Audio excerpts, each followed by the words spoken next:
بودكاست معا بروح رياضية. مشاهدي هوريزون تي في، مرحبا بكم معنا في الحصه المباشره برنامجكم تكتيك. انا ما كنتش واجد الواحد يطلق لي الفيديو وانا ما كنتش واجد جاي وجاني والصدفه خير من الف ميعاد. الحصه اليوم اللي تيحضر معنا فيها الصحفي الرياضي واللي كتعرفوه بموقع البطوله كرئيس تحرير القسم العربي بموقع البطوله، سي محمد زايد. اهلا سي محمد زايد. اهلا سي امين، اهلا بالمشاهدين الكرام. مرحبا بكم ومرحبا الاخوان اللي غيتبعونا اليوم خلال حصه برنامجكم تكتيك اللي المواضيع ديالها غتكون بيان سور غادي يكون الحدث اللي هو كؤوس افريقيا والاسبوع المغربي، المشاركه المغربيه بتونس بين بركان والوداد الرياضي، نصف نهائي ذهاب عصبه الابطال امام فريق ماميلودي سان داونز. البارح تقدروا ترجعوا للتسجيل، كان معنا مباشر على الخط سي فوزي البنزرتي، وكاين تصريحات بعض لاعبي الوداد غنرجعوا لها ان شاء الله بعد قليل. كذلك يكون عندنا حديث مع سراج عادل المدرب المساعد لمنير الجعواني عن فريق نهضة بركان.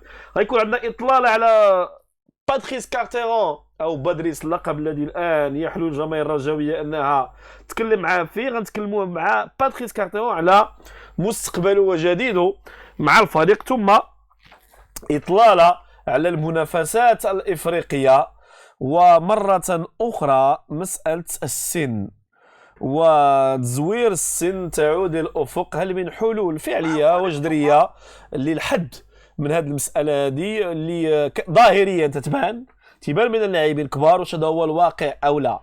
هذا الشيء. ثم بزاف الناس نعرفهم عندهم خبره افريقيه تتكلموا بان القضيه هذه كاينه، وكاين لاعبين الان المنتخب السنغالي هو اللي طرف، هو اللي قدم وثائق الجامعه الملكيه بغاو يكون قدام جديد، اعتراضا لانه ما دارش في المواعيد المحدده، وبالتالي تم رفض الطلب ديالو، واستند على الاتحاد الياباني لكره القدم، واللي هو اللي كان جرت هناك واحد الدوري كان لعب فيه المنتخب الغيني او المنتخب السنغالي، وتم اكتشاف هذا الامر. ولكن واش هو فقط هذه القضيه هذه، واش هو الشماعه اللي غادي نتكلموا عليها؟ لكن السن هو مهم بالنسبه لهذه الفئات. في البدايه سمحت لي محمد زايد، ولا سمحوا الاخوان قوس غادي نفتحوا تنتوجه به مباشره لبعض الصفحات التي تنشط المشهد الكروي داخل وسط الجمهور الودادي. الله يخليكم، اذا جاءكم فاسق بنبأ فتبينوا. راكم ملي كتولي هذيك الصفحه وتيولي عندك 100,000 200,000 مليون، الله يسهل عليك، راه تتولي الا درتي خبر او لا كان عندك حساب مع شخص وصفيتيه بديك الطريقه، راه ما تتهش ذنبو بوحدك. باش مفهوم كلامي؟ تتولي تعطي لواحد الناس واحد المعلومه خاطئه وتبنيو عليها فكره. الله يخليكم، بعدوا من هذه الاساليب اللي كاينه دابا. لكن الله الوداد كبير، الوداد كبير، والكبير ما تيرجعش هذه الاساليب. كاين شي اعلامي مغربي دابا ما يمكنش ما يدوش على الوداد، ولكن ماشي بهذه الطريقه. ريو الداخليه مع واش كيعين رجاء الوداد في المغرب؟ هما اللي غادي نهضروا عليهم ونسدوا حنا ونهبطوا الريدوات وبقاو قابلين غير رجاء والوداد. كاين مواضيع كتفرض نفسها، وكاين الله يجازيكم بخير بركه من بيع الوهم كنديروا بعض الصفحات. الله يخليكم، لان اش كيوقع تياخذوا الراي من عندكم بزاف الاخوان وتيديروه كحقيقه، بحال اللي وقع مثلا مثال طارق الساقي اللي عياميق راه ودي الله يخليكم انا راه ما تنديرش اخراج المباريات وافسرها بالتدقيق والاملاء الى غيره. ولا اي واحد غايدير الموضوع لا انت درتي ما كاين حتى شي مصلحه مع شي واحد ولسنا طرف، ما عندي علاقه. وكنعاود نقول المره الالف للمره الالفين، الناس درجه كاملين المسيرين ما تعرفهم حتى واحد، صفر، ما تعرفهمش اللي كيسيروا الرجاء دابا حاليا. سيدنا فتحي جمال اللي هو سالاري، وهذا فتحي جمال اللي هو مدير رياضي الرجاء شفتو 4 مرات في حياتي، 4 في حياتي كامله. ماشي تنبرر، تنعطيكم باش ما تبقوش تيقوا اللي كيتقال لكم. لا مصلحتها لنا في اننا نتكلموا هذه القضيه. وبالتالي البارح كان عندنا، اليوم يكون عندنا فقره خاصه بالوداد ونهضة بركان، وما يمكنش يعني نشد باتريس كارتيرون ويقول لي اوكي ونقول له لا سمح لي راه هذا واحد. جوج ما تبقاوش، الله يجازيكم بخير اخوان اصحاب الصفحات راه ما تبقاوش ديو ذنوب الناس. راه ملي كتنشر رساله كتسحب راسك انت كتكتب كتاب في فيسبوك وتنسى. لا، راه ناس كاينه كدير فيك الثقه وكتعتبرك مصدر امين، على عاتقها كتظلم بزاف الناس. وبالتالي الله يجازيكم بخير. وجب الحذر، وجب الحذر والتدقيق. شي القضيه قلتي بديل البطوله، واحد كتب انه تساند الرجاء فيك لا، البطوله راه واحد جاني وقال لي ناري راه اكبر مساند الوداد. انا سولته قلت له واش كاين غير الرجاء والوداد؟ هذا سؤال. راه غدا اتحاد طنجه ملي كان بطل كان الحدث هو اتحاد طنجه. راه باقي عندنا لي فيديو تنقل مدينه طنجه الى غيره الى غيره الى غيره. ما يمكنش ما تمشيش مع الحدث، وما يمكنش ما تمشيش مع شهره الوداد والرجاء واخبارهم اللي هي واحد الماده دسمه لعند الجميع. ولكن تنعاود نقول بركه مديو ذنوب الناس. شكرا وتسد القوس. سي محمد زايد، لا تعليق على هذا الموضوع باش يمكن عندك شي تعقيب صغير مرحبا باش الناس تعقيب صغير لا يكون هو بين قوسين. وبطبيعه الحال ما يمكنش تتحكم في او ما يمكنش تقنع مجموعه من الناس بنفس الفكره سواء كانت الفكره خاطئه او صائبه. فاحنا يعني ممكن انه الاعلام يكون بين قوسين مقصر، ولكن صعيب ندخلوا في النوايا. هل هذا التقصير حسب الرؤيه ديال المتلقي، واش هذا التقصير مقصود او غير مقصود؟ فلا كان مقصود الله اللي كيخلص، وان كان غير مقصود فالله اللي كيخلص. سي محمد زايد، زوير السن، شنو رايك في هذه القضيه اللي دارت على الافق؟ كاين اللي كيشوفها فقط هي شماعه لتبرير فشل، كاين اللي كيشوف بانه واقع، ولكن واش حسموا بهذه الطريقه السهله ديال الاخبار الاعلامي وهي واقع وظاهره كاينه على مستوى افريقيا في الفئه السنيه الصغرى، هذا المورفولوجي ديالهم. كيفاش كتقرا هذا الموضوع؟ شنو هي الحلول اللي كفانا من اللغه الادبيه فقط في هذا الموضوع؟ تفضل سي محمد. بخصوص هذا الموضوع شخصيا كنت قريت البارح بالمناسبه، كنوجه ليه التحيه، ما عرفش واش كيشوف الحلقه ولا لا، لانه حتى يعني جات على غفله. هو ياسر ديال مرصد المحترفين، واحد القوله او واحد الفكره عجيبه جدا.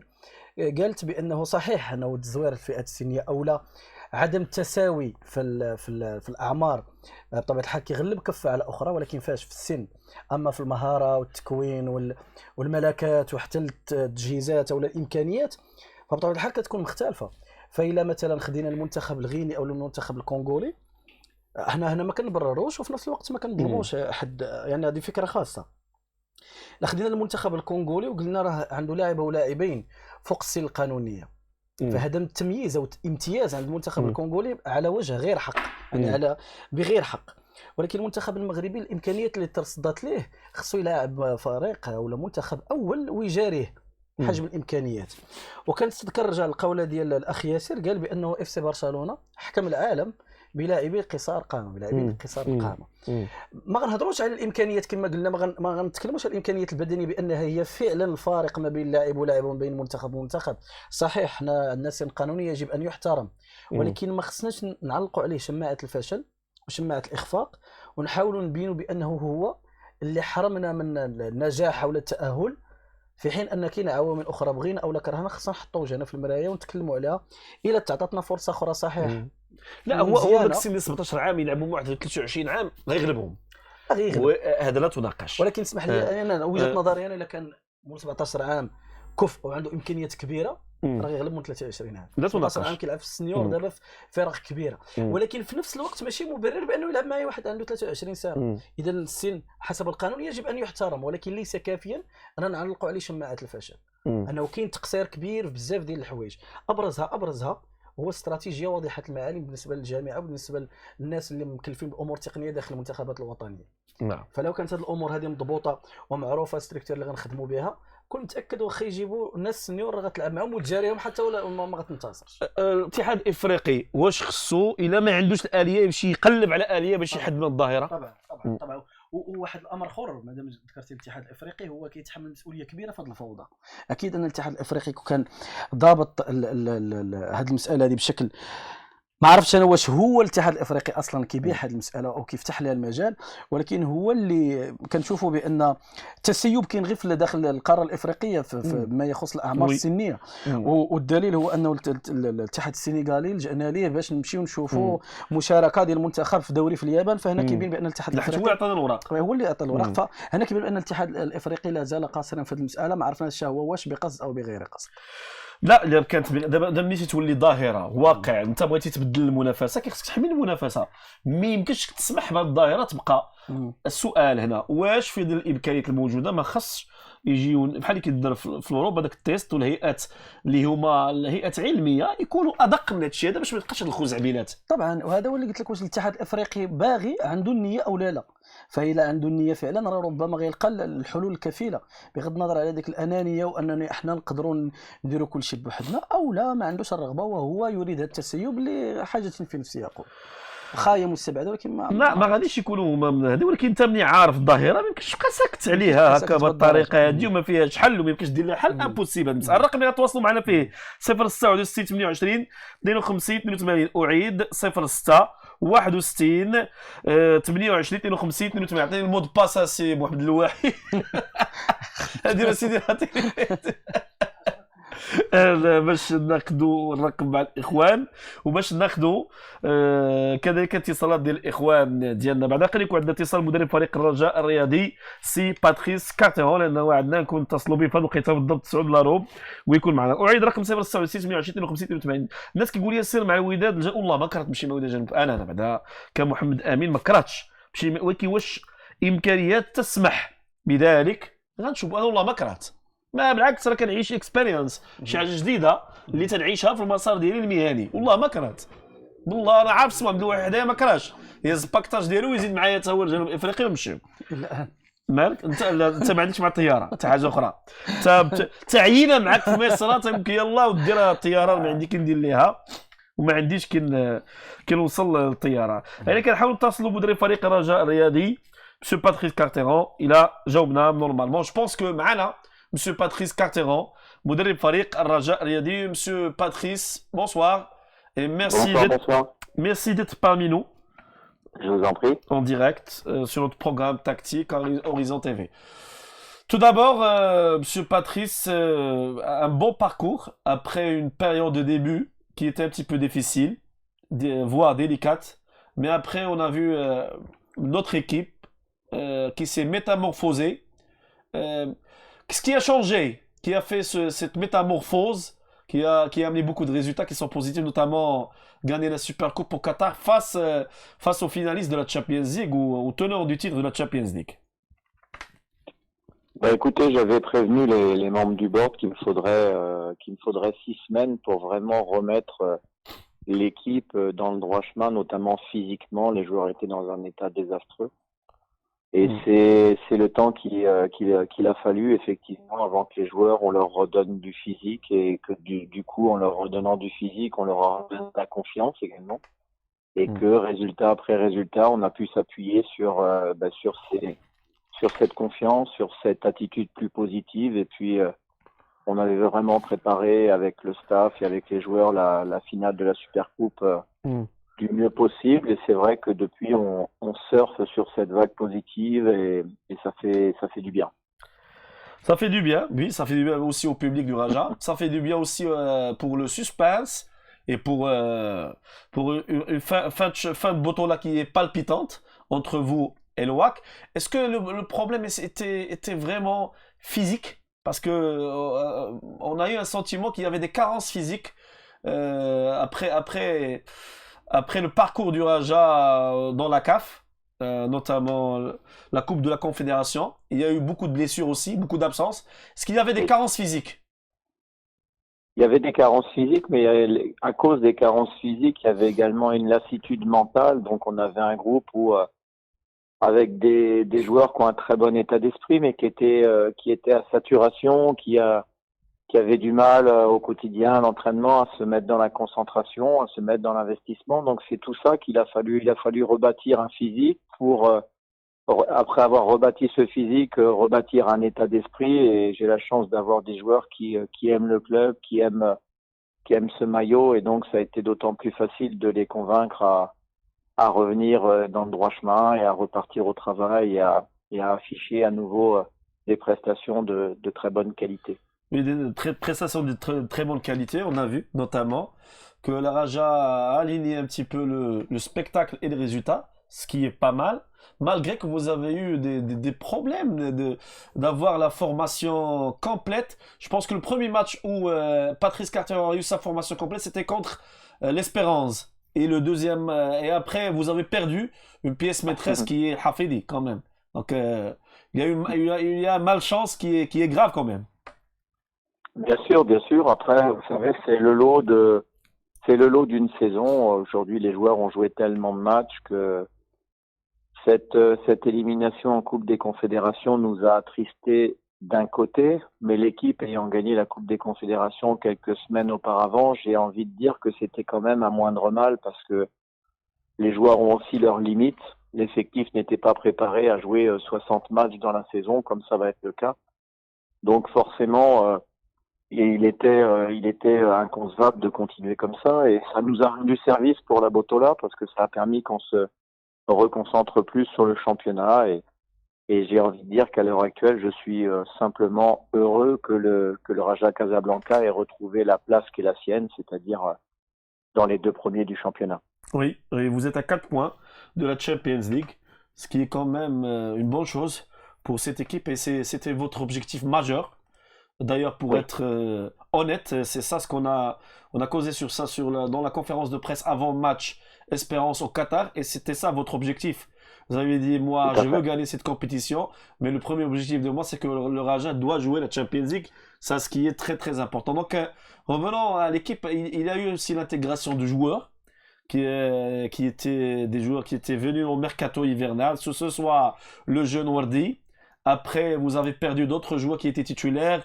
Il faut pas oublier ça. Hein. Il faut ça, c'est des détails qui sont parfois que le spectateur n'a pas la mémoire, mais c'est très important pour un entraîneur parce qu'une équipe, on a eu beaucoup de changements. Intégré le Wardi, donc un milieu de terrain qui a changé. Hafidi n'est plus Oui. là et vous avez réintégré Ben Halib d'être titulaire et Ajor a eu une autre classe d'être le remplaçant de luxe comme le Solskjaer ou quelque chose comme ça parce que maintenant c'est un petit peu le remplaçant de luxe. C'est lui qui entre, qui marque des buts qui sont très importants pour le Raja. Oui, c'est vrai que déjà dans un premier temps, j'avais vraiment une stratégie qui était il fallait déjà redonner. Je trouvais qu'au milieu de terrain, on manquait un peu d'âme dans l'équipe et qu'on avait besoin d'autres arguments que uniquement Afidi. Et c'est pour ça que j'ai été tout de suite, dès mon arrivée, dès les premiers jours, sous le charme de Zakaria Wardi. J'ai simplement constaté que la majorité des joueurs, des jeunes également étaient totalement en méforme. Ils n'avaient aucun temps de jeu. Donc, j'ai fait en sorte qu'ils aillent tous jouer, que ce soit Imran Fidi, que ce soit Douik, par exemple, et Zakaria Wardi, par exemple. J'ai fait en sorte que tous ces joueurs-là aient joué 3 matchs dans la semaine. Ils ont fait 3 fois 90 minutes dans la semaine avec l'équipe réserve avec les espoirs pour gagner du temps de jeu et dès la semaine suivante, j'ai incorporé très rapidement effectivement Wardy parce que ça me semble être l'élément qui nous manquait au milieu de terrain et je suis bien sûr très satisfait de ses prestations. Mahmoud Benalib, depuis qu'il est revenu dans l'équipe, Mahmoud a eu des prestations inégales. Maintenant, en termes de statistiques, c'est un joueur formidable qui fait une saison extraordinaire. Il a 23 ans seulement, il vient d'avoir 23 ans. Et surtout, il équilibre vraiment notre équipe. On sent que l'entente sur le côté droit, quand il est présent, apporte beaucoup. Et après, en fonction des adversaires, c'est vrai que j'ai la chance d'avoir ou Sofiane Raimi ou Mossine, qui est un buteur exceptionnel, qui est un joueur de grand talent, un grand professionnel. Après, c'est deux profils différents et c'est, en tout cas, en tant qu'entraîneur, c'est exceptionnel et je suis très heureux d'avoir la chance d'avoir deux joueurs avec des profils différents qui peuvent m'apporter des solutions en fonction des adversaires.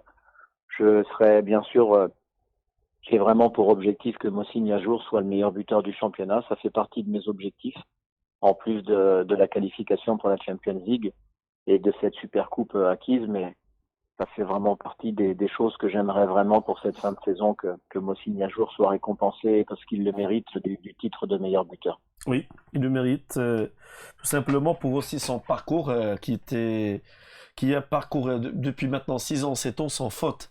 Un joueur exemplaire, que ce soit au terrain ou en dehors du terrain. Après, il n'est pas venu comme ça, parce que c'est quelqu'un qui a fait des catégories de jeunes de l'équipe nationale. Après, il a eu un faux parcours. C'était un petit peu le binôme des joueurs africains, parce qu'ils ne trouvent pas quelqu'un qui leur conseille. Parce que Mohsin a été une star de la Coupe du Monde, où Messi était un jeune aussi. Donc, c'était ça. Mais après, voilà, le football, parfois, on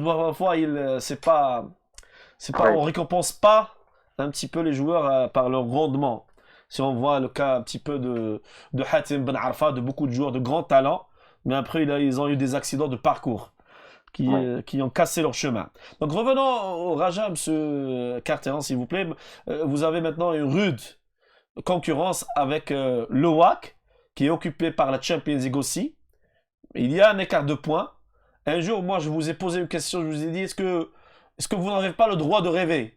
Alors, est-ce que ce droit a été ressuscité après ces résultats, ou vous avez toujours les jambes à terre, que pour vous, prime la Champions League? Bah écoutez, on a eu jusqu'à 22 points de retard sur le WAC, donc ce qui se passe est quelque chose d'assez exceptionnel.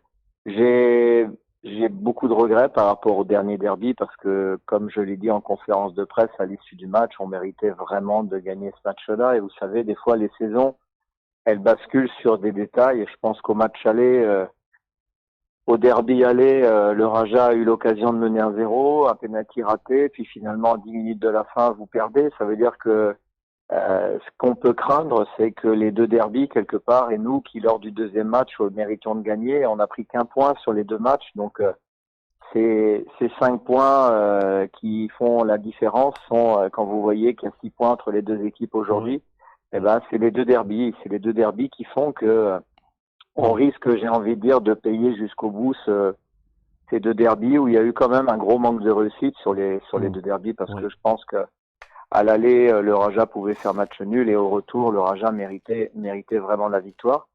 Il faut aussi pas oublier que pendant longtemps, le Wydad a eu un parcours exceptionnel avec vraiment beaucoup de victoires, un nombre de points incroyable. Par rapport au dernier championnat, ils sont vraiment sur une dynamique de points assez énorme.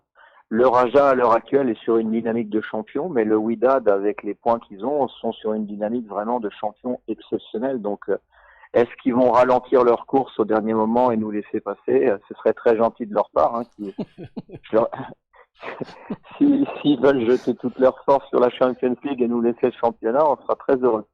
Mais vous avez parlé un petit peu de ce déficit qui est énorme quand même. Sur les 5 points perdus, 6 points de longueur d'avance. Donc, vous êtes un entraîneur professionnel, vous savez que ça compte. Il y a toujours cet avantage. Bien sûr, non. Oui. Bien sûr, maintenant, vous savez, à l'heure où je vous parle, on a 11 points d'avance sur nos concurrents au niveau de la Champions League. Ça veut dire qu'on est très motivé par le match de dimanche contre le FUS Rabat à domicile parce qu'on sait qu'en gagnant ce match-là, ce sera peut-être, je dis bien peut-être, on sera presque mathématiquement, officiellement, en fonction des résultats, qualifié déjà pour la Champions League. Ça veut dire qu'on a le droit après de se faire plaisir pendant le mois de mai sur les derniers matchs et de jouer en totale confiance pour embêter nos amis du WAC dans le sprint final et empêcher qu'ils puissent fêter leur titre trop tôt. Oui, nos amis du WAC, il y aura un match demain crucial et qu'on espère que le WAC aussi aura un avantage contre ce Mamelodi Sundowns. Inch'Allah, Rabat. Parce que d'après vous, d'après votre expérience, d'après le challenge que vous avez eu contre le WAC, est-ce que le WAC est motivé pour ce match quand même? Parce que le WAC, c'est une équipe qui est assez équilibrée, contrairement à l'Ali qui a fait une bavure contre cette équipe. L'Ali est une équipe aussi équilibrée. Par contre, j'ai trouvé le WAC très impressionnant contre Oroya, que ce soit à l'aller et au match retour, d'autant plus avec une victoire 5-0. Par contre, la seule inquiétude aujourd'hui, c'est de voir que l'équipe a des blessés, des joueurs majeurs blessés importants, et on sait très bien qu'arriver, une fois qu'on arrive dans le dernier carré en Champions League, ce qui fait la différence, c'est vraiment la fraîcheur physique du moment. J'ai trouvé que contre nous, le WAC en manquait cruellement.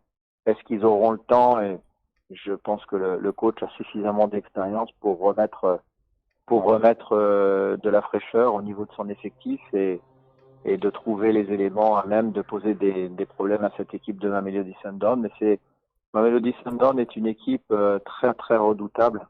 J'ai eu l'occasion de les éliminer il y a quelques années avec le tout-puissant Mazembe, mais ils ont vraiment une culture de jeu. C'est un adversaire redoutable. Il faudra en tout cas que le WAC soit dans un grand jour pour pouvoir l'emporter. Monsieur Patrice Carteron, revenons à Patrice Carteron, même moi, je veux comprendre, je comprends. Je comprends que pour vous, ou pour un entraîneur professionnel, ces questions sont des questions que vous évitez, mais c'est le public du Raja, qui a pour vous un grand estime, que vous le méritez bien sûr.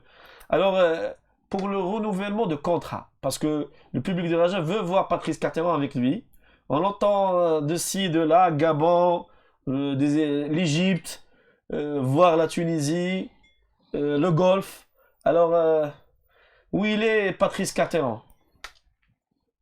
Bah déjà, faut remettre les choses dans leur contexte. C'est-à-dire que il y a quelques jours de ça, c'est pas moi qui ai demandé à partir, c'est moi qui ai eu des sollicitations effectivement et qui aujourd'hui c'est moi qui avais voulu ne signer que 5 mois en arrivant au Raja parce que déjà j'avais pas envie de signer un contrat de 18 mois comme ça m'était proposé pour la simple et bonne raison que j'ai connaissance et le respect du Raja Casablanca. Je sais que c'est un club avec beaucoup de passion et que la première des choses pour moi c'était de me fixer des objectifs et de remplir ces objectifs.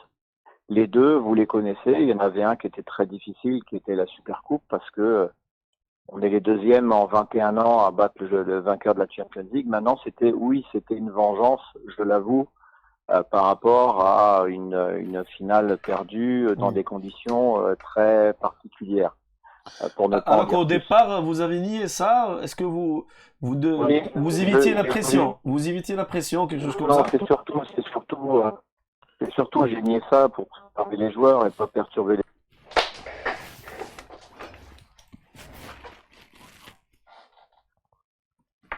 Allô? Oui, vous m'entendez? Oui, je vous entends. Monsieur Ouais, Patrice. je vous disais, bien sûr que je voulais gagner pour le Raja, pour nos fans, pour les joueurs, mais je suis aussi un homme. Et un homme, quand il vit quelque chose d'aussi désagréable qu'une défaite en Champions League et qu'il a l'opportunité de pouvoir avoir une revanche contre un adversaire comme l'Espérance de Tunis, bah, c'était magnifique d'offrir à tous les Rajaouis cette victoire en Supercoupe qui est un trophée fantastique. Et puis le deuxième objectif, c'était, je l'ai dit haut et fort, quels qu'aient été les moments, c'est vraiment de remettre le Raja en Champions League. Ça, on en prend la voie. Il faut pas vendre la peau de l'ours avant de l'avoir tué. Il faut continuer comme on le fait en ce moment, de jouer à défaut d'avoir de la fraîcheur. Au moins, on joue avec beaucoup de cœur et c'est ce qui m'amène à dire que à partir du moment où ces objectifs étaient remplis, on avait décidé avec d'abord le président de se rencontrer pour évoquer la suite et pour évoquer un nouveau contrat. Il était prévu dans le contrat actuel de toute façon qu'une clause avec une option pour une année supplémentaire dans le cas où les parties bien sûr se mettaient d'accord. Donc on a eu une première réunion hier soir pour tout vous dire avec le vice-président et le secrétaire général, le président étant absent, le président va revenir dimanche et on aura l'occasion de se voir à nouveau, mais on a vraiment respecté le protocole qu'on s'était fixé. Dans les moments difficiles, le board a parfaitement compris la stratégie que j'étais en train de mettre en place. Ils ont su être patients quand on était attaqué de partout parce que les résultats n'étaient pas bons, ce que je comprends. Maintenant, ils ont toujours senti que je savais ce que je faisais, que je savais que c'était uniquement une question de temps avant que les résultats reviennent, avant que les joueurs soient prêts. Et par rapport à ça, c'est vrai qu'on a la chance de très bien s'entendre. L'ambiance est cordiale et très professionnelle. Mais ça ne veut pas dire que Patrice Carteron est OK pour renouveler. Ah non, on a commencé, pour vous dire, on a commencé les discussions. dans quelques jours recevoir une proposition du club. Voilà, il y a l'aspect, comme vous l'imaginez bien, il y a l'aspect financier, il y a l'aspect également de structure par rapport au club. On s'engage jamais, je m'engage jamais à la légère. Au départ, je suis venu en opération commando pour aider le club dans une période de transition difficile, et après, il y a une réflexion sur la saison prochaine pour arriver à monter encore le club en puissance, et je suis pas insensible au fait de rester bien sûr au Raja Casablanca. Que mon nom soit évoqué un peu partout aujourd'hui, c'est assez logique parce qu'on a gagné la Supercoupe, et donc bon, c'est pas pour cette raison-là que j'ai la tête dans les étoiles. Je suis dans le concret. Le concret aujourd'hui, c'est ma motivation, c'est le Raja. Après, comme je l'ai dit, je peux pas vous répondre définitivement parce qu'on a encore des réunions de prévues, mais en tout cas, je me plais beaucoup ici au Maroc, au Raja Casablanca. C'est un club exceptionnel, et j'ai la chance de vivre des choses comme le match hier. C'est un simple match de championnat, mais où on a renversé une situation qui était difficile avec beaucoup de cœur, et ça fait du bien et ça fait plaisir. Bah, c'est des émotions, c'est des sentiments, mais Oui. je comprends je comprends que M. Patrice Carteron, il nous a donné un petit peu des détails, qu'on vous a eu des discussions, mais ça ne veut pas dire que Patrice Carteron a renouvelé ou il veut renouveler, donc c'est des discussions, et ça c'est très, très logique au monde professionnel du Tout à football. fait. Mais c'est très logique, Tout c'est à très fait. logique. Donc revenons un petit peu au sujet de cette équipe, de votre équipe. Beaucoup de gens parlent de recrutement. Est-ce qu'il y a des postes de besoin dans cette équipe où l'équipe a besoin? Le nombre, je ne vais pas dire des postes. Le nombre, à peu près 2, 3, 4, 5 joueurs qu'a besoin de cette équipe pour un petit peu être à la hauteur de la Champions League. Et d'autres cas de joueurs comme Zakaria Hadraf, qui est un petit peu taquiné par les supporters après le derby, qui sont collés contre lui, alors qu'il a des statistiques qui sont énormes, ce joueur. Donc, Ouais. qu'est-ce que peut nous dire M. Carteron sur ces deux questions? Déjà, il y a un aspect, je trouve qu'il y a trop d'informations sur le club qui véhicule. Voilà, pour vous dire des choses en toute honnêteté. Hmm. Je suis surpris de voir certaines informations ou d'apprendre certaines choses sur les réseaux sociaux, sur ce qui se passe et sur certaines choses qui devraient être confidentielles. Donc ça, c'est une des choses en ce qui me concerne qui doit vraiment être gérée, réglée pour ne plus que en quasiment en temps réel, tout le monde soit au courant de ce qui se passe. C'est un club, il y a des choses qui se font, et surtout pour tout vous dire, et ça a été l'objet des discussions qu'on a eues hier, pour moi, un recrutement, le secret d'un recrutement, c'est justement que ça se règle en toute confidentialité. Et c'est pas de mettre dans les journaux ou d'apprendre quels sont les joueurs dont l'équipe a besoin. La seule chose que je puisse vous dire, c'est que pour moi, J'ai pas demandé de quand on a nom, la j'ai demandé de nombre. non, J'ai pas demandé. j'allais y venir. C'est-à-dire que pour moi, on doit avoir 2 joueurs par poste de même niveau. Est-ce que c'est le cas aujourd'hui? Non. Parce que si vous avez certains joueurs titulaires absents, on sent tout de suite au niveau des résultats, on sent tout de suite au niveau de la qualité de jeu une baisse par rapport à des concurrents comme le Wydad. Sur la durée, c'est ce qui fait la différence. Donc ça, c'est le premier des critères. Il faut vraiment avoir un effectif avec 2 joueurs par poste. Ensuite, on a la chance au Raja d'avoir vraiment des très jeunes joueurs qui sont en montée en puissance. J'en accueille de plus en plus à l'entraînement parce que vraiment on a un gros réseau, un gros potentiel. Mais ces jeunes-là ne peuvent être intégrés que quand les choses vont bien, comme c'est le cas en ce moment. J'ai forcé un peu et j'en ai fait démarrer certains sur des matchs délicats, et c'est trop difficile parce que porter le maillot du Raja Casablanca, c'est quand même autre chose que peut-être certains clubs où il y a beaucoup moins de pression. Il faut être très fort mentalement, il faut être très fort. En plus des qualités footballistiques, il faut être très fort en tant qu'homme. Et beaucoup de nos jeunes ne sont pas encore prêts, humainement parlant. Ils ont des qualités, mais ils sont pas encore prêts. Donc ça fait partie des choses qui doivent aussi aller dans le bon sens et être améliorées. Et en tout cas, il y a vraiment un excellent travail de formation qui est fait au club, et beaucoup de jeunes joueurs qui peuvent venir compléter le groupe professionnel. Donc, il y a rien d'officiel. Il y a beaucoup de rumeurs qui circulent. Pour l'instant, il n'y a rien d'officiel. Sinon, le renouvellement de contrat de Yajour. Donc, rien d'officiel Oui. qui circule. Et pour l'instant, Patrice Carteron n'a pas demandé de renforcement avant de signer son contrat ou de poste. Donc, c'est clair. Votre réponse est claire. Donc, dernière Non, question. non, non, non, c'est pas du tout ça. Pardon de vous couper, mais non, non. Il y a Mm. déjà eu des réunions sur Mm. le recrutement. Il y a une politique de recrutement qui, à l'heure actuelle, est Mm. déjà activée. Voilà, qui est déjà activée. On est déjà sur certains joueurs. Mm. Le club travaille en amont. Je peux pas trop en dire parce que, comme je vous le disais, j'estime que Mm. il y a déjà suffisamment, il y a trop de choses aujourd'hui qui sont dévoilées, qui devraient pas l'être, et c'est aller à l'encontre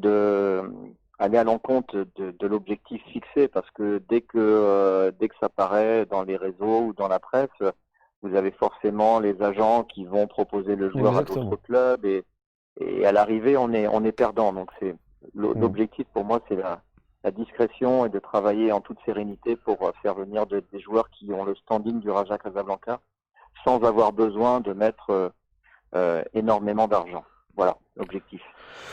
Badris, qui est un surnom des supporters du C'est ce qu'on Raja. m'a dit.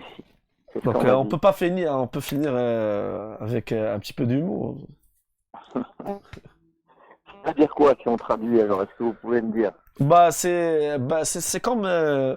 C'est comme si Père Driss. le père Driss, c'est le grand pas, c'est quelqu'un qui est respecté. Badris. D'accord, ouais. Donc Ba c'est père, Ba. Ouais. Et c'est un petit peu on diminue parce que le père et tout ça on dit au Maroc on dit Ba. Voilà. Donc Badris. C'est Patrice un petit peu qui C'est plus ressemble à facile ce à nom. dire en fait. J'ai eu des échos que vous êtes satisfait, que vous aimez ce surnom. Ouais, écoutez, c'est très gentil, donc il y a pas de problème. Les gens peuvent me surnommer Badris, c'est avec grand plaisir. Oui. Merci beaucoup.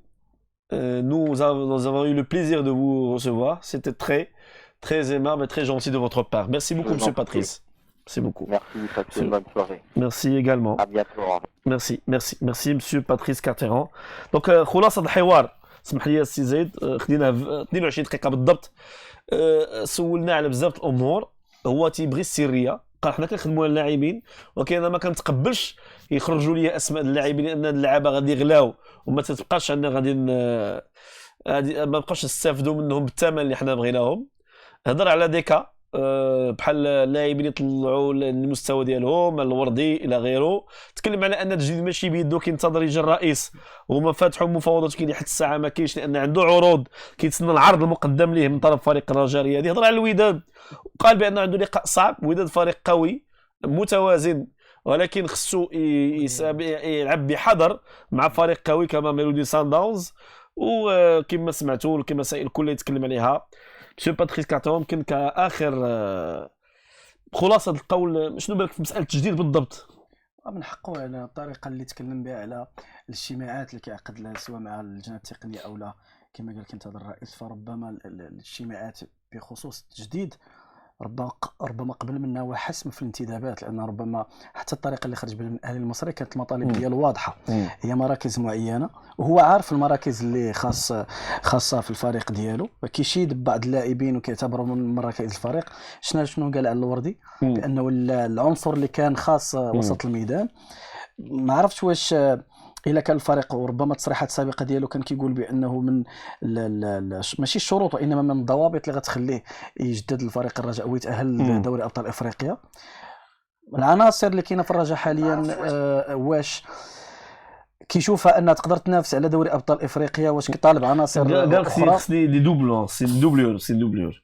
فهذا هو يعني ربما الامور واضحه بانه التجديد بعض العناصر وخصوصا ياجورا يعني تم التجديد ديالو مع الرجاء ومطالبته او مطالبه ديالو ببعض المراكز ربما من بين الشروط ديالو في التجديد الموسم المقبل مع الرجاء. كنظن بانه كان واضح جدا في هذه المساله هذه. بطبيعه الحال كتبقى يعني سريه الاسماء مساله يعني متقبله ومفهومه. نعم. الا كان واحد الاخ قال لي حنا كنا انا ما تيهمنيش واش حتى كيهمك رايه اتيمني هو رايك مدرب محترف لا، مدرب فقط، محترف هو جداً. مدرب محترف. سولته كان مدرب اخر خواف يقول لي اسمح لي لا. هو ما تخباش وما خافش وعطى الراي ديالو، وتا السي بنزرتي ملي كتسولو كيعطي الراي ديالو. طرفعوا شويه الله يخليكم، انا واحد هزوا شويه المستوى. مدرب غتسولو غيبدا يقول لنا داكشي ديال القهاوي ما يمكنش. واحد القضيه اللي من خلال فاش كان كيتكلم كنت يعني كنشوفوا بان اليوم البطوله الاحترافيه كتشهد تواجد ديال المدربين اللي حتى لو جاو هاد المدربين وعوضوا مدربين او اطر وطنيه فغيرفعوا من القيمه السوقيه ديال البطوله الوطنيه، غيرفعوا من القيمه ديالها التقنيه والفنيه وحتى القيمه الاحترافيه بما يتعلق او فيما يتعلق بالشخصيه اللي كتجي داخل البطوله الاحترافيه سواء كلاعبين او كمدربين. اليوم كنشوفوا باتريس كارتيرون يعني الطريقه اللي تكلم بها خصوصا كلامه على فريق الوداد الرياضي بخصوص مباراه الغد، كيف ما قلتي ربما مدرب اخر او بطريقه اخرى ربما يتهرب او لا يقول كلام بلغه الخشب. فالسيد تكلم على نقاط القوه، تكلم حتى على الاصابات وانهم عناصر اساسيه مصابه وحتى على الطراوه البدني، وبانه المدرب يعرف كيفاش يعالج هذه النقطه. تمنى يعالج هذه النقطه. قال ان المدرب الوداد فريق كبير، عنده مدرب كبير وتيعرف امور في القضيه. الوداد الرياضي في اسبوع افريقيا. البارح كان معنا الله يسمح يسمع من الوحي وجديه تصريحات ديال لاعبي الوداد الناهري ولا التصريحات الاخرى اللي عندنا. اسبوع افريقيا الوداد بالرباط امام فريق ماميلودي. ملي كتبقى تلعب مع فرقه بزاف تتولي مع بحال ما عارف كيفاش تتعامل معها، لانك لعبتي معها بزاف يعني عكس ما كيتوقعوا بزاف الاخوان، لانه تتولي عند راسك راك حافظ مفاتيح اللعب ديالها، نقاط القوه نقاط الضعف، وكيفاش ما تشوفش بانه ديك كثره اللعب مع نفس الفريق غتخلي بانه اللاعبين غيلعبوا بطريقه عاديه ماشي بنفس الحماس، ولو ان هذه لقاء مصيري عند الوداد اللي هو نصف نهايه تشامبيونز ليغ.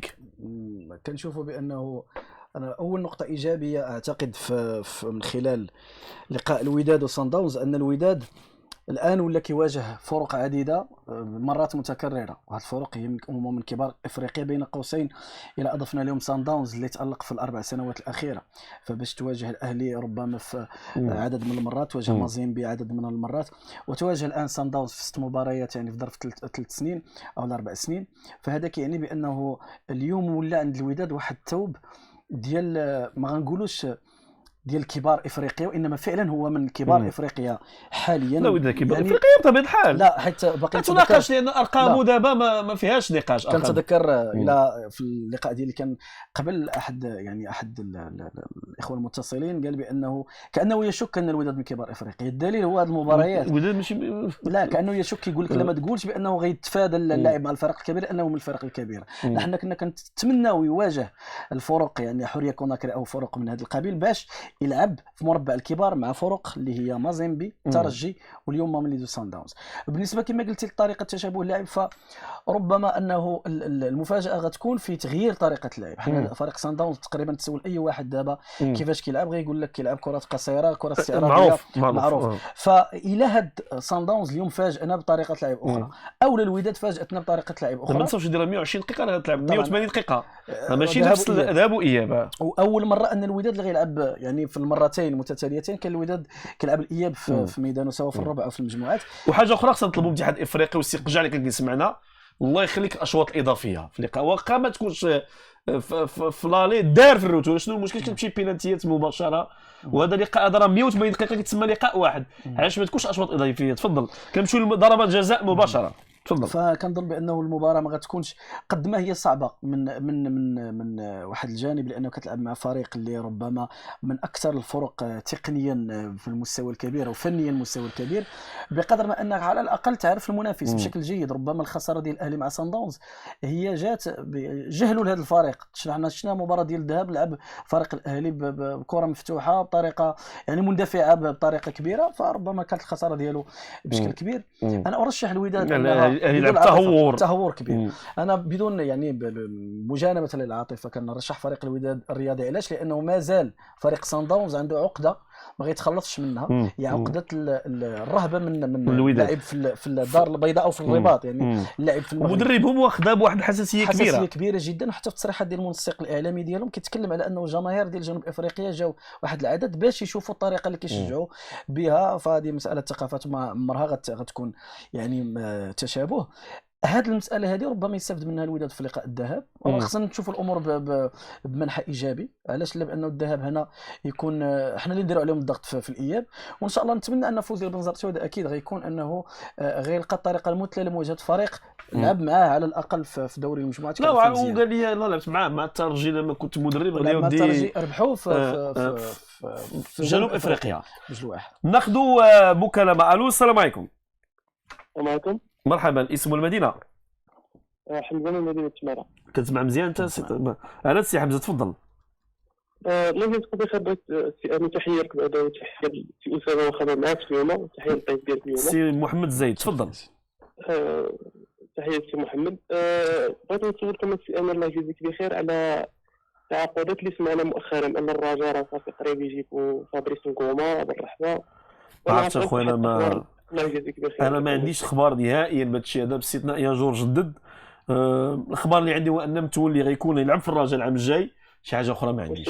واش كونفيرمي متولي ولا غير نورمالمون راه لي كونفيرمي بانه غيلعب في الرجاء العام الجاي. داكور الله يجزيك بخير. شكرا ليله سعيده، تبارك الله عليك.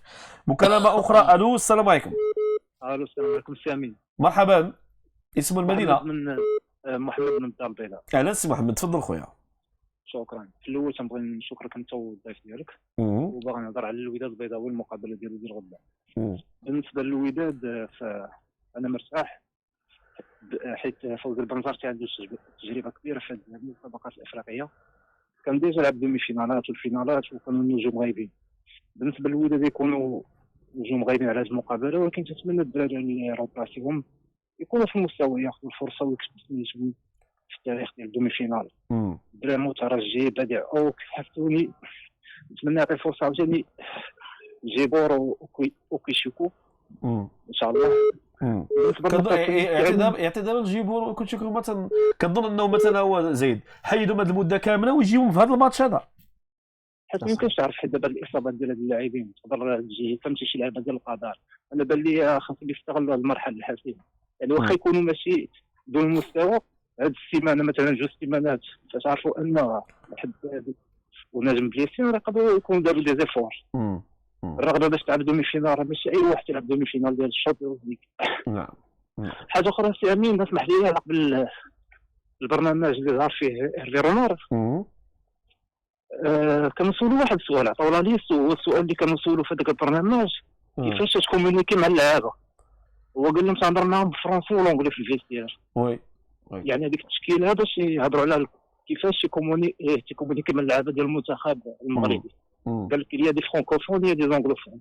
اما هذيك الليست اللي كاينه ما تبقاش فكره هاد الليست اللي يلعبوا الشامبيون دافريك. لا ما حنا ما عارفينهاش، ولكن انا واحد المساله، واش كتظن باللي هو ما تعرفهمش هذوك الصحافه وتعرفوه وتيعرفوا الفكر ديالو؟ ما اظن بانهم ما تعرفوش، ما تنظنش. لا بطبيعه الحال عقليه فرنسيه، لا ماشي عقليه، راهم اصدقاء ولا حق في ذلك. شكرا بطبيعه الحال. شكرا. بطبيعه الحال ثاني اسمح لي، المهم تنتمنى للوداد غدا ان شاء الله التوفيق ان شاء الله، التوفيق للجميع ان شاء الله. ان شاء الله. شكرا سي محمد زايد. وحنا تنرجعوا تهضروا على الوداد، كيبان بان بصح ما كاينش تعبئه على الوداد، عندك الاحساس؟ هي ماشي ما كاينش تعبئه، وانما الا غنشوف محايد في طبيعه الحال ما غيتبانش، نشوف يعني مناصر فاكيد ما غيبانش شي تعبئه، لانه علاش؟ لانه المناصر شنو هي تعبئه؟ شنو بمعنى تعبئه؟ شنو هي هذه المساله كتعتبر نسبيه. دابا الا مشيتي على الفريق الكونسونطراسيون ديالو اللي كتاخذ لاعبين ماشي يعتبر بانك بطبيعه الحال انه تعبئه.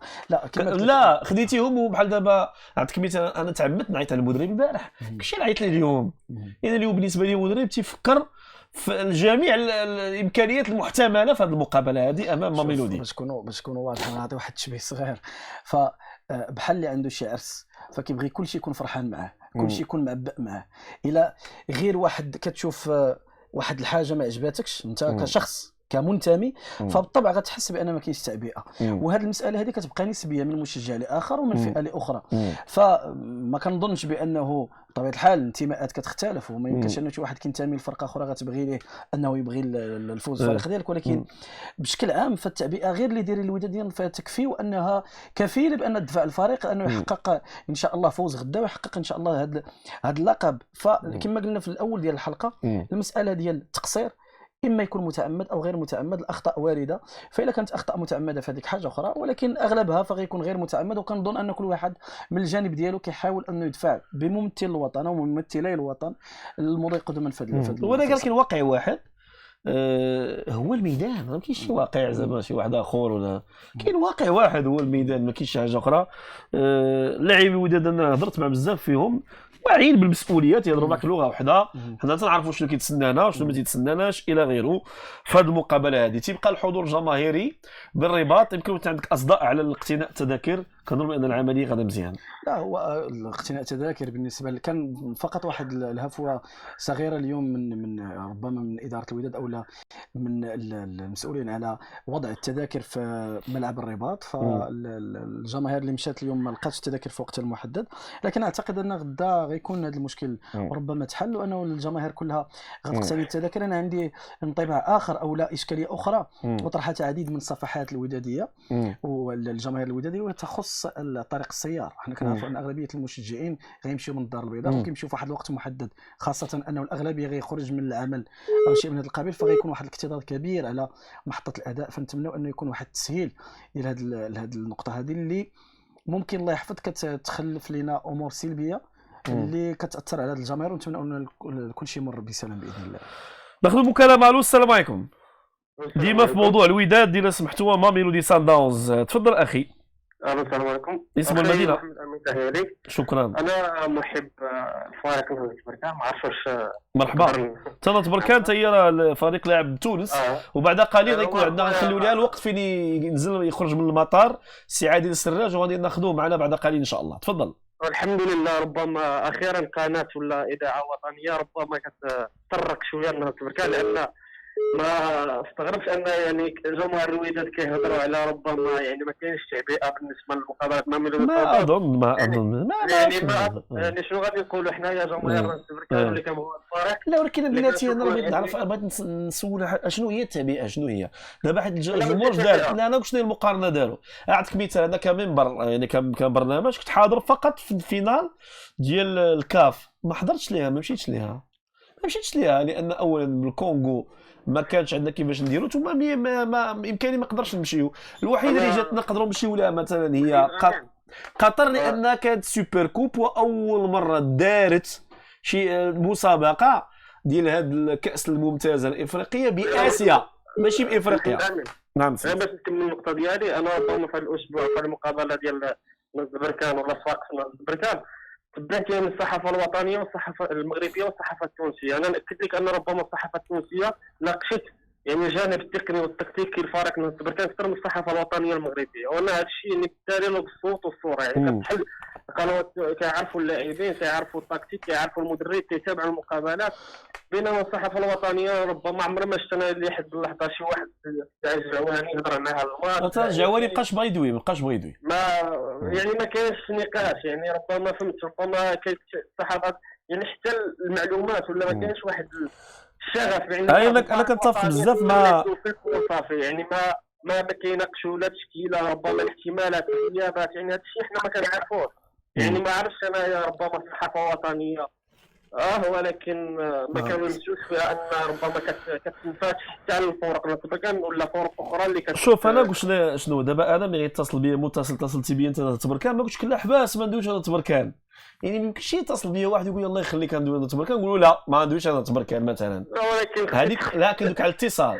ثانيا ادراج لا بلاتي الحق بلاتي اسمعني انا نقول واحد قضيه تقبيه. انا غنسول انا غنجاوبك بكل امانه. اسمعني غنجاوبك بكل امانه. الحق ديال الجمهور المتتبع هو فقط عن القنوات العموميه اللي تابعه للدوله. انا نقول علاش الا افهمني الله يخليك افهمني اسمع مزيان الفكره ديالي اسمع مزيان. الا جات قناه خاصه وقالت لك انا كنتبع غير الرجاء الوداد لان عندهم جمهور وتيجيبوا لي ارباح، راه من حقها الداخلي. اما الحق اللي كدوي عليه انت اللي هو الحق الاجماعي ديال الدوله عند القنوات العموميه فقط. انت كمواطن تتخلص بلاتي تتخلص الماء والضوء بلاتي الله يخليك. اسمعني ربما من القنوات التونسيه حاليا مقابله وغا فهمني الله يخليك. دابا انا كندوك على الاخ ديالي واش كتسمعني ولا ما كتسمعنيش؟ كنسمعك ولكن انا راه شرحت لك واحد النقطه، راه كندوي على تبرك انا وياك، تندوي معك على الحق.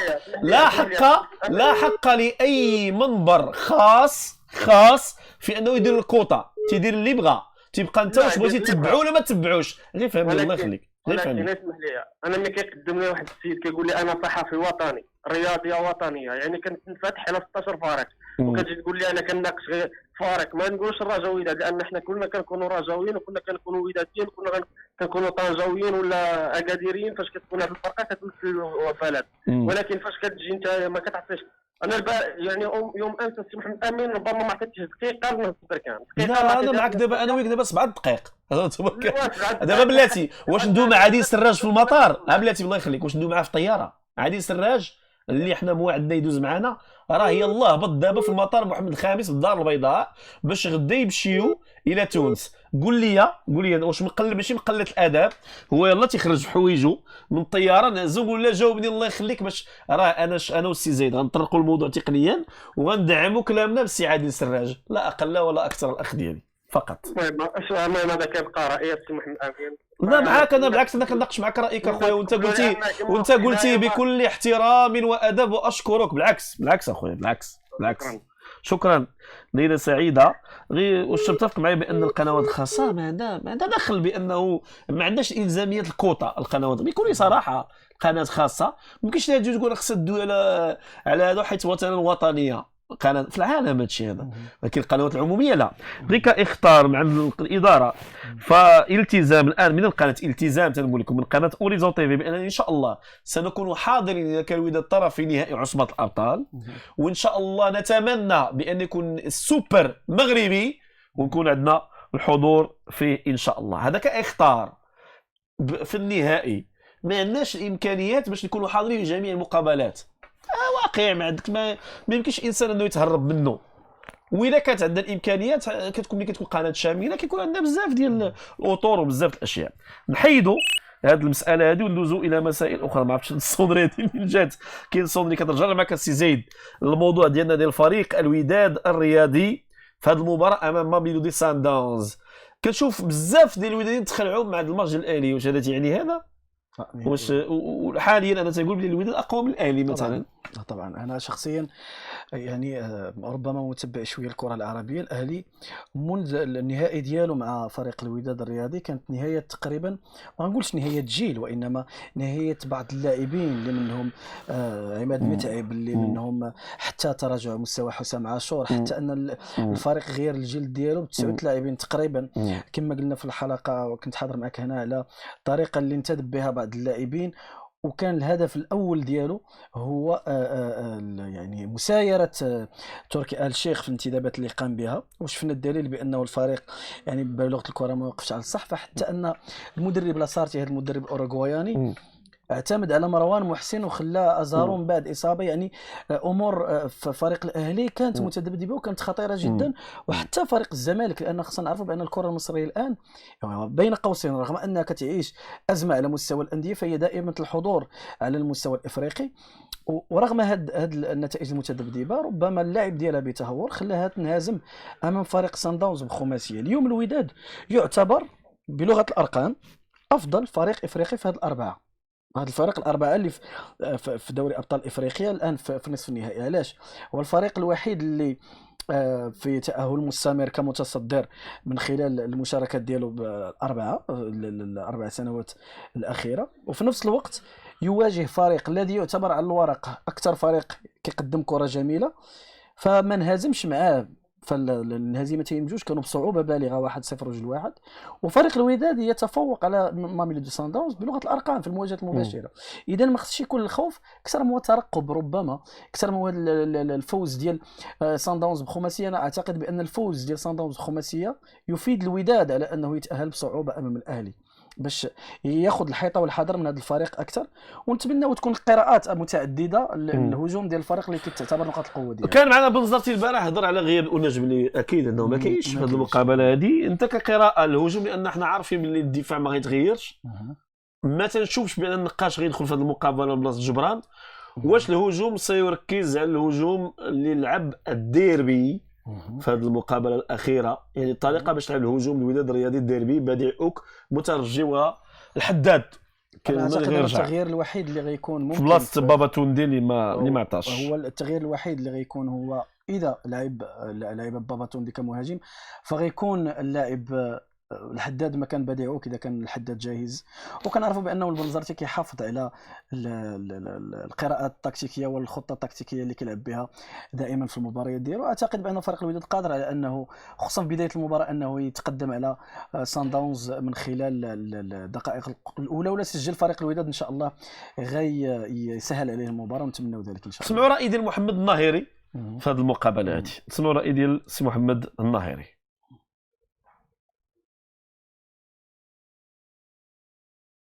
يعني كنعرفوا الفريق سان داونز يعني كيلعب واحد الكره حديثه وفريق كبير، ما غاديش تكون سهله، وان شاء الله حنا غادي نفوزوا عليهم ان شاء الله بواحد 3 أهداف او هدفين ان شاء الله. ما عمر شي ماتش كيشبه ماتش، ولكن كنتمنوا ان شاء الله باش نسجلوا ان شاء الله اكثر من هدفين ان شاء الله. المقابله ما غتكونش مقابله سهله، اللي كما كيعرف الجميع انا كنظن غتكون هذه النهايه قبل الاوان ديالها. جوج الفرق اللي كيلعبوا كره حديثه، جوج الفرق اللي في المستوى، وجوج الفرق اللي فازوا بالنسخه اللي فاتت. انا كنظن غتكون مقابله جميله ان شاء الله.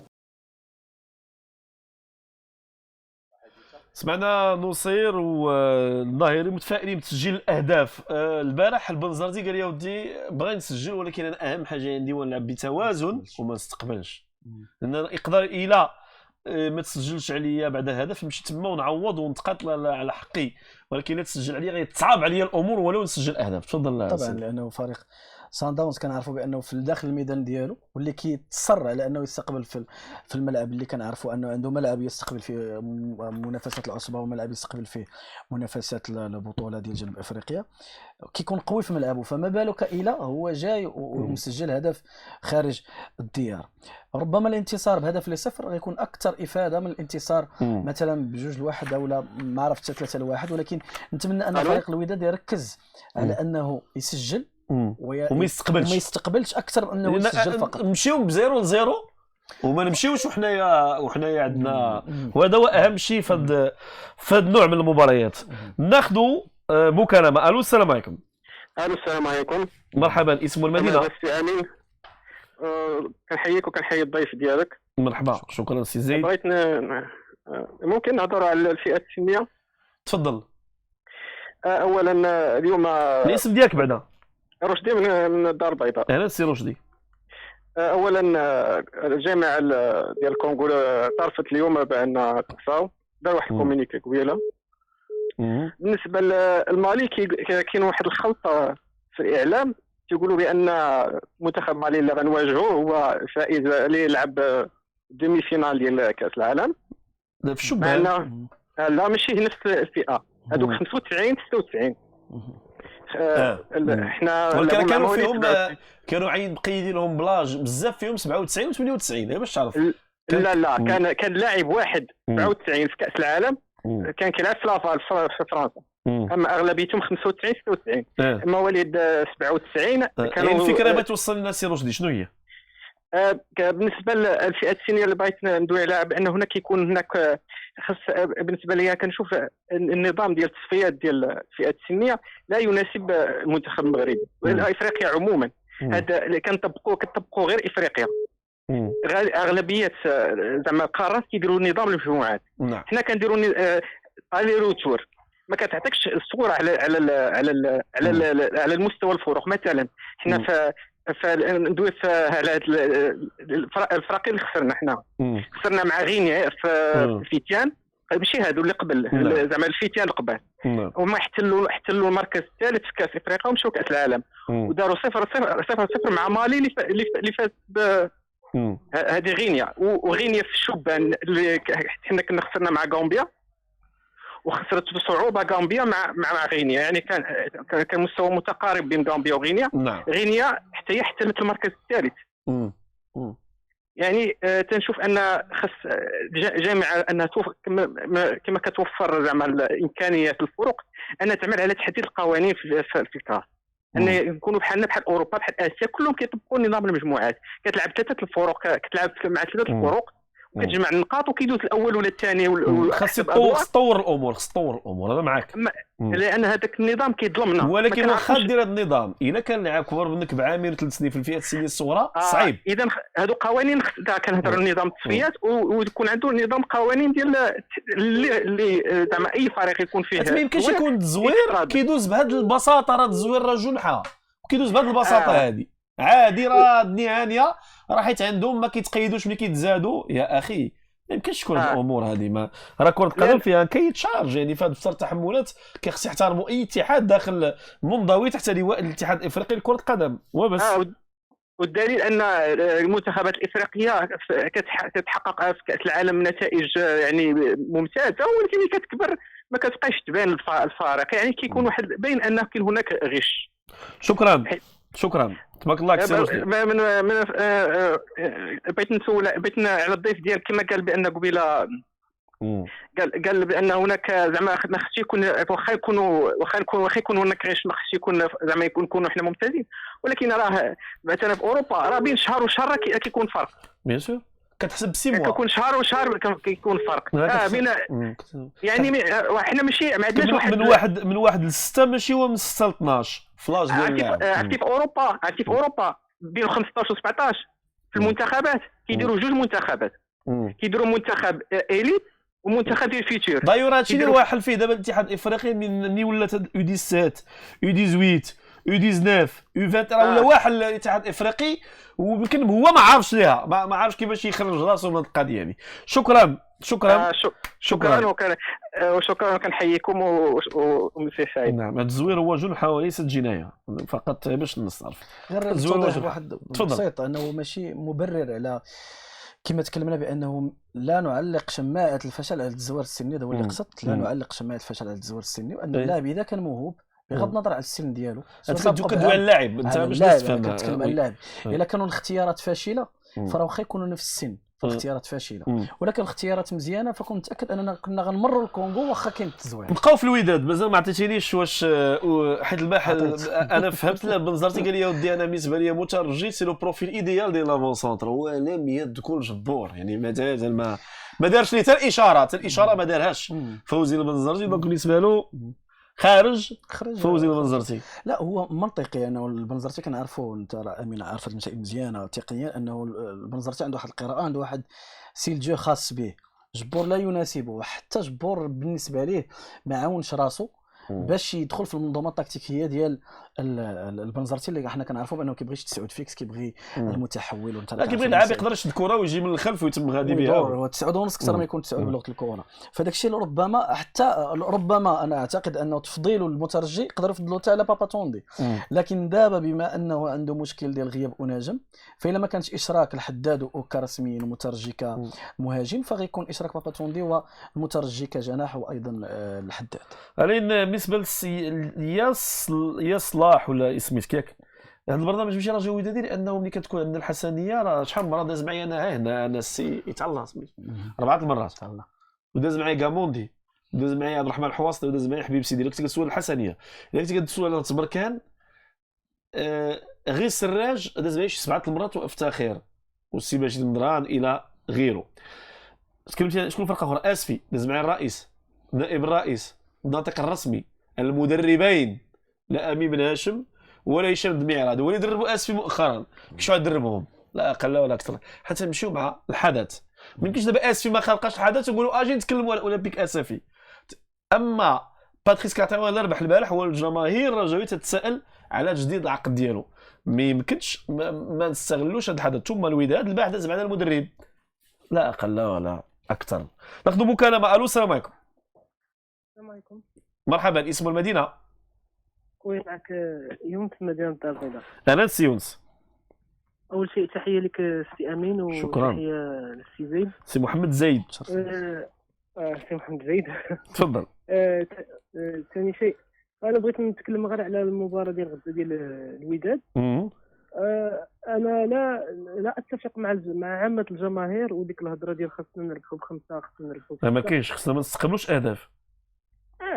هذه سيتون دومي فينال، راه لي سكور راه غالبا تيكونوا ترو سيري. هذاك الشيء اللي طرا مع الاهلي سي ان اكسيدون اللي داير السان داونز في هذا العام كامل راه ربحات غير مره واحده بخسر 5 البيوت مع الاهلي اللي طاحوا في اسوء يوم ديال الاهلي، في اسوء يوم. كنظن ان حتى المدرب الاهلي عنده يعني جزء كبير من المسؤوليه. داك المدرب لاسارتي ما قراش مزيان الخصم ودخلوا بواحد النوع من التعالي. انا كنت شفت لي باج ديالهم والاعلام ديالهم كلشي تيقول كلشي بدا كيفكر في الوداد، هما قبل ما يلعبوا مع ساندونز بداو كيفكروا في الوداد وراه خلصوا كاش لانهم نساو ان الوداد صدرات اصعب وصيف في المجموعه ديالها. راه صدرنا اصعب وصيف في المجموعه ديالنا.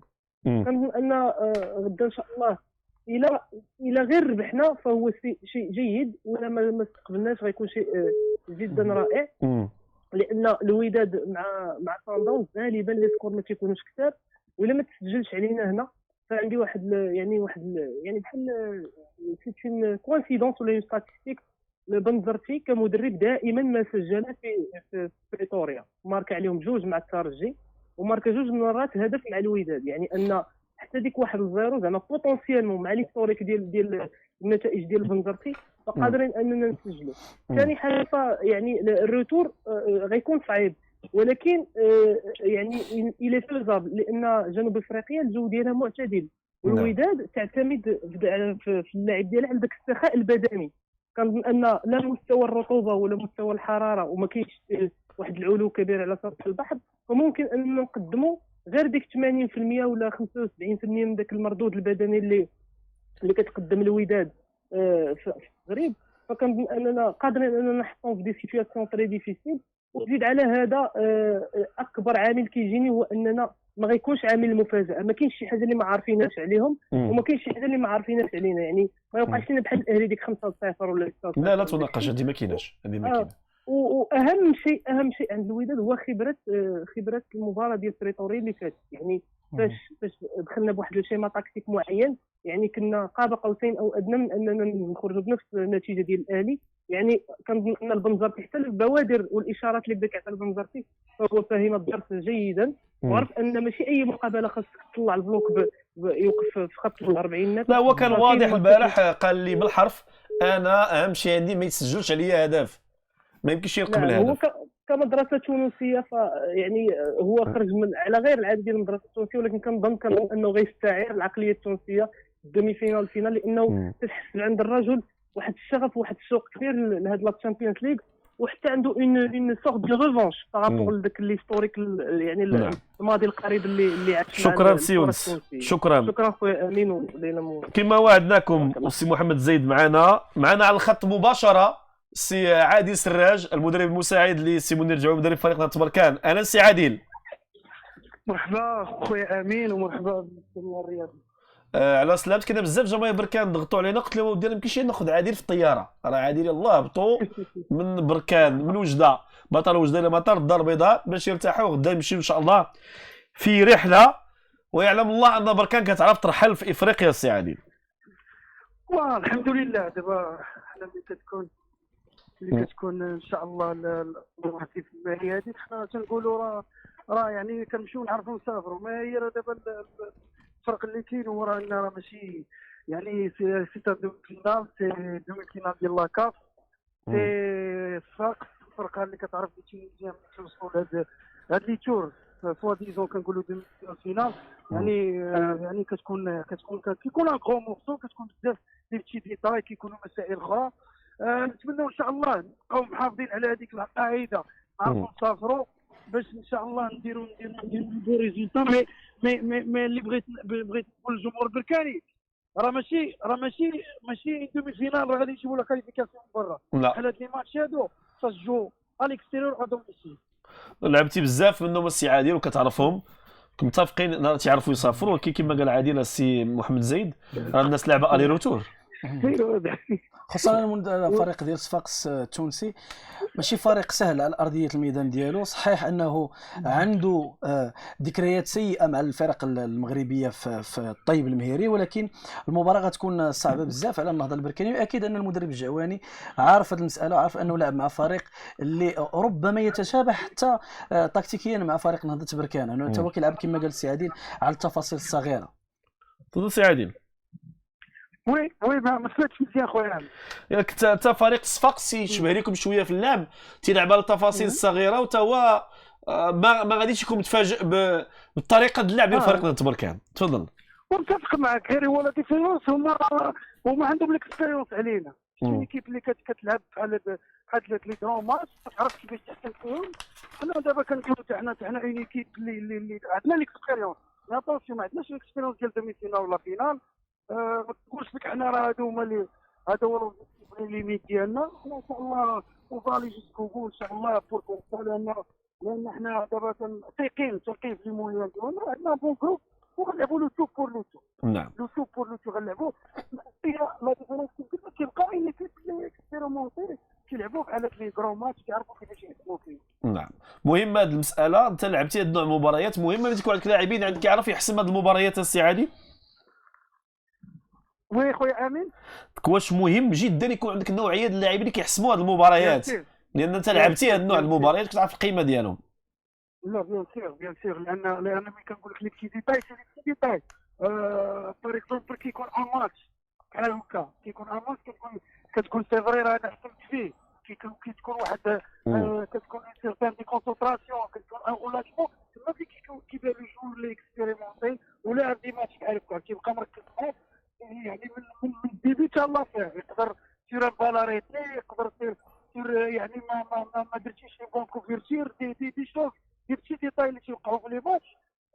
يعني كتخاذوا بعين الاعتبار في دي ماتش بحال هكا، وسيرتو اللي عندك دي جوار اللي لاعبين دي ماتش بحال هكا كيعرفوا امتى يطلعوا لو ريتم، امتى ينزلوا لو ريتم، كيكونوا ديسيسيف لي بالاريتي، كيكونوا يعني كيف كنقولوا حنا بديك اللغه ديالنا ديال الكره التحامات ديال الكره تسجل بحال هاد لي ماتش بحال هكا يكونوا عندك دي جوار بحال هكا، يكون عندك يعني اللعابه بزاف كيكونوا لاعبين لي كرو ماتش بحال هكا، عارف انك تكون قريب لعمل ريزولتا بوزيتيف.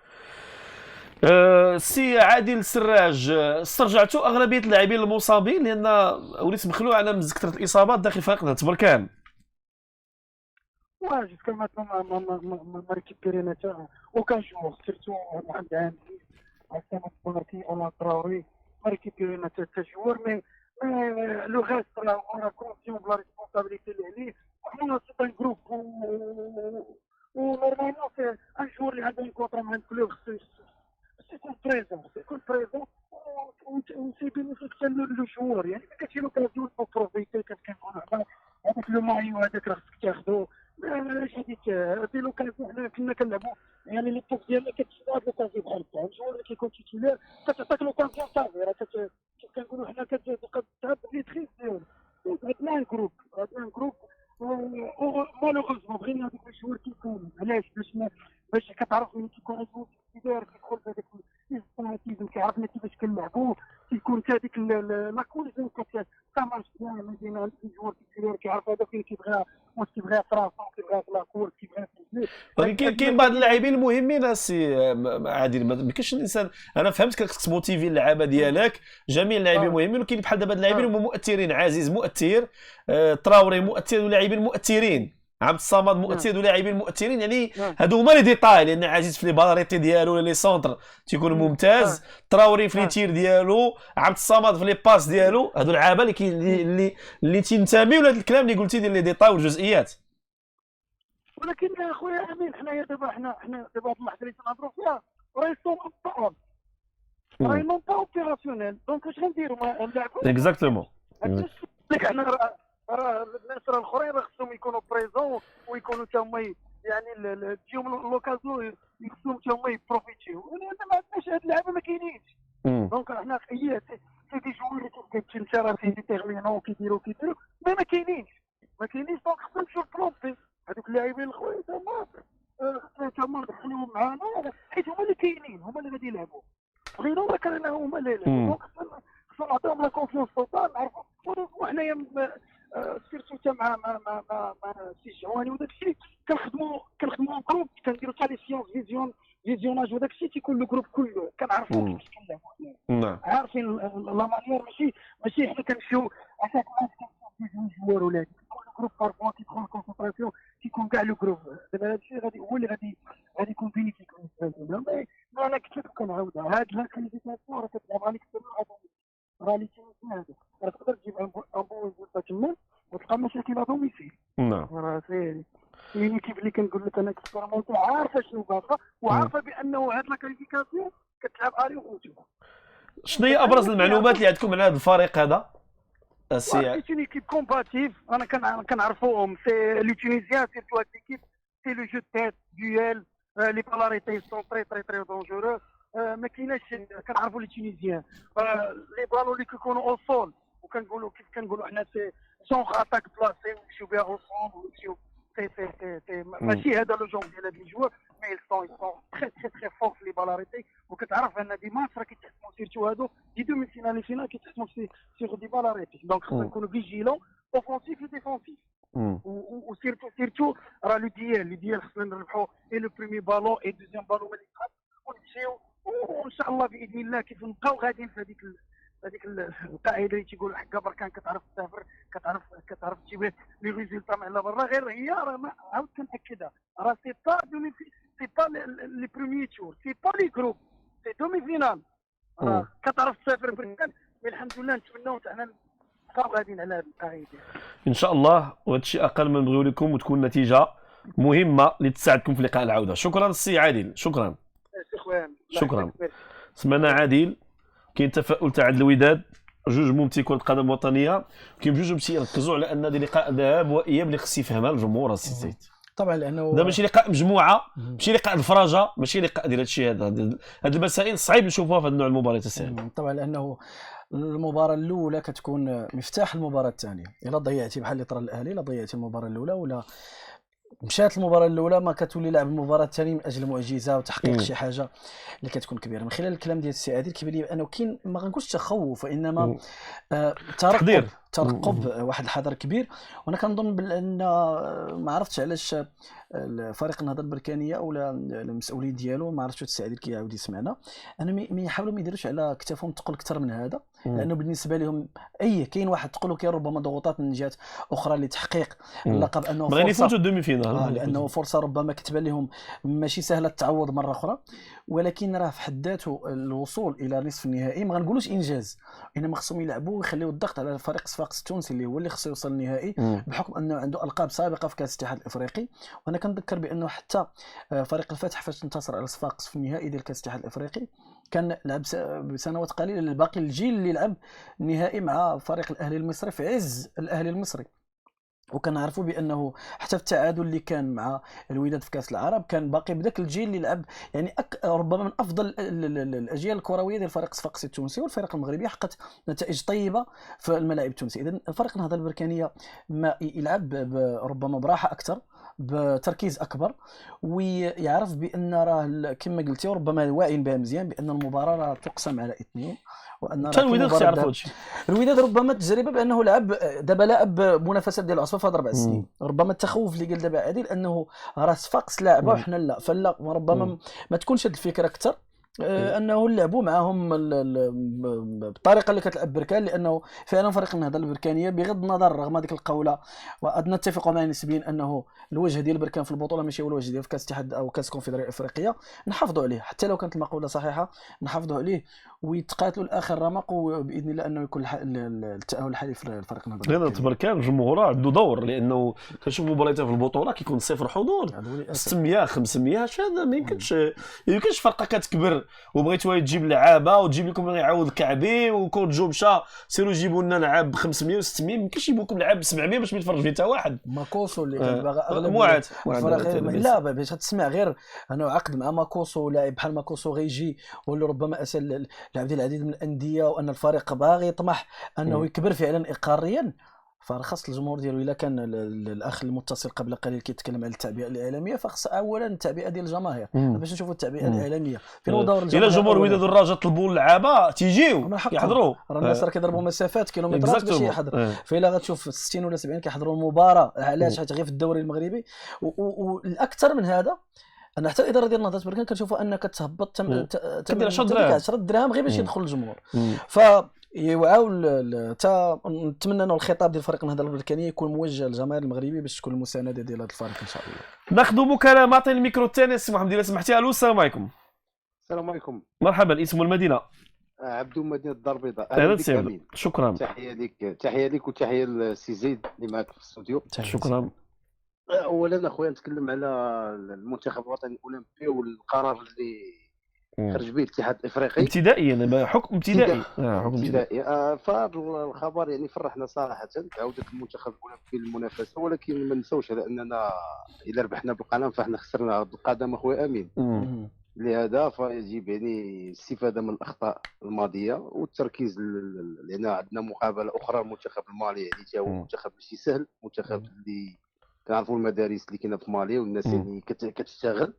فنتمنى اننا نرجعوا ونصحوا الاخطاء اللي فاتت. بالنسبه للنقطه الثانيه اخويا امين على فريق الرجاء البيضاوي والانتصار ديال اليوم امس اللي ما كانش، انا بالنسبه لي كانت اصعب مقابله في الموسم. واش بغيتها تكون سهله مع راه كيلعبوا حسني كتبقى على داك الصف الثاني تقرب ليه، والرجاء بقات لا بانك تتبعد وتزيد تقرب من الوداد. هذه الكره في العالم. كما قلت لك اخويا امين. واليوم يعني صراحه الاخ بعدي لاعب اللي صراحه كنفتخروا به، ولاعب اللي جاي بقوه وعطى الفريق حساس اكادير وجاي المنتخب الوطني.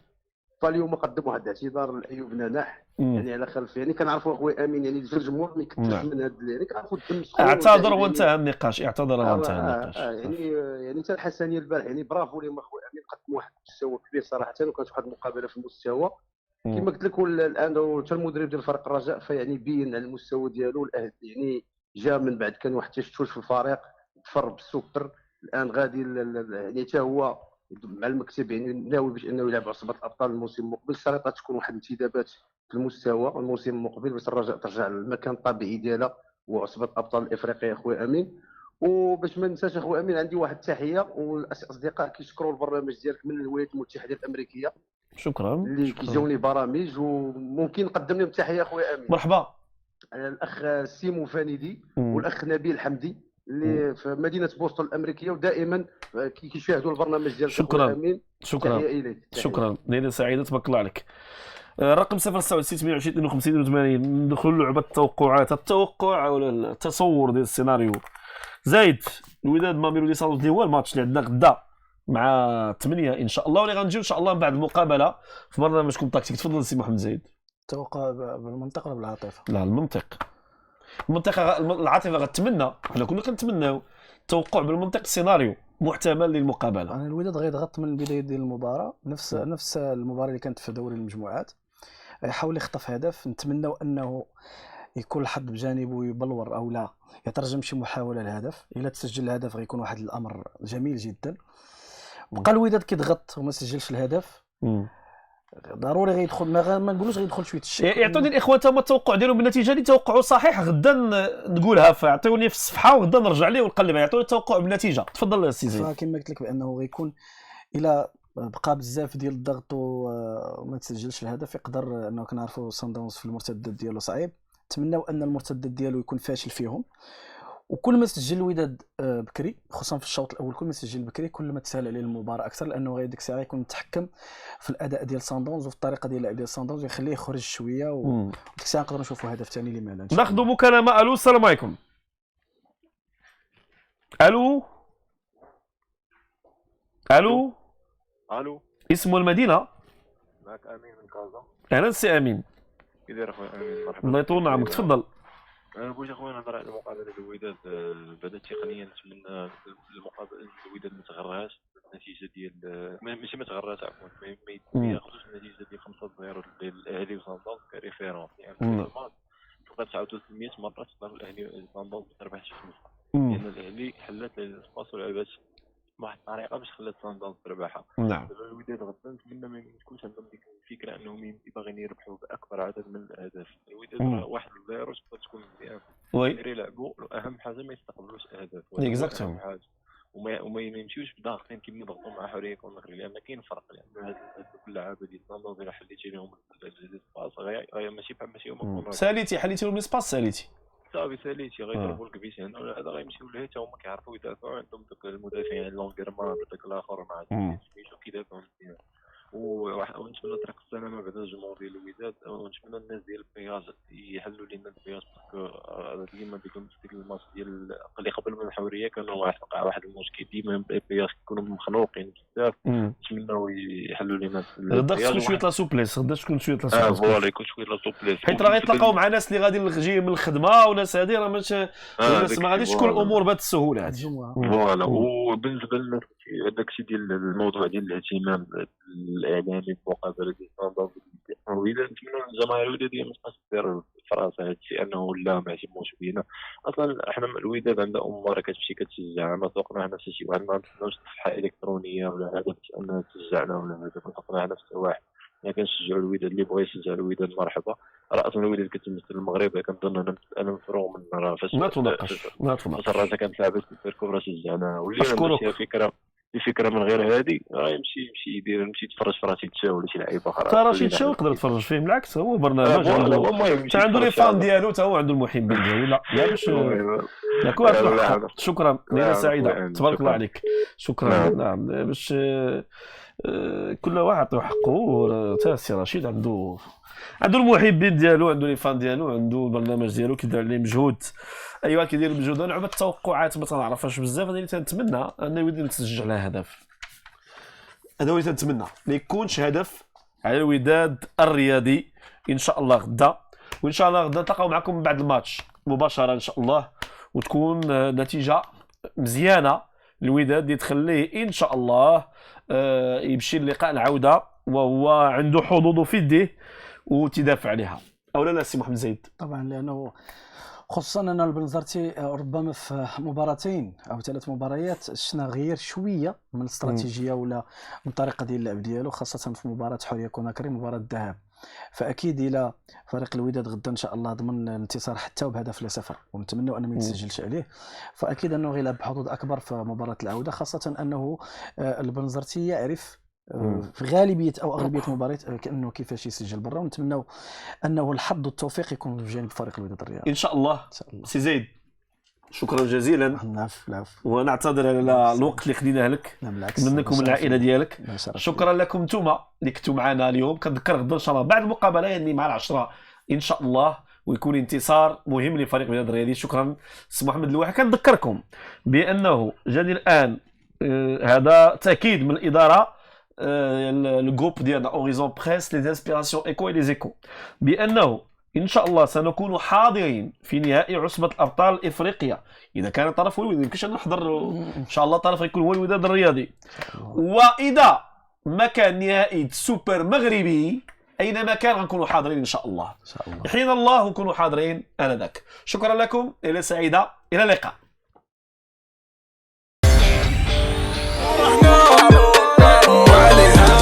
MDJS معا بروح رياضية.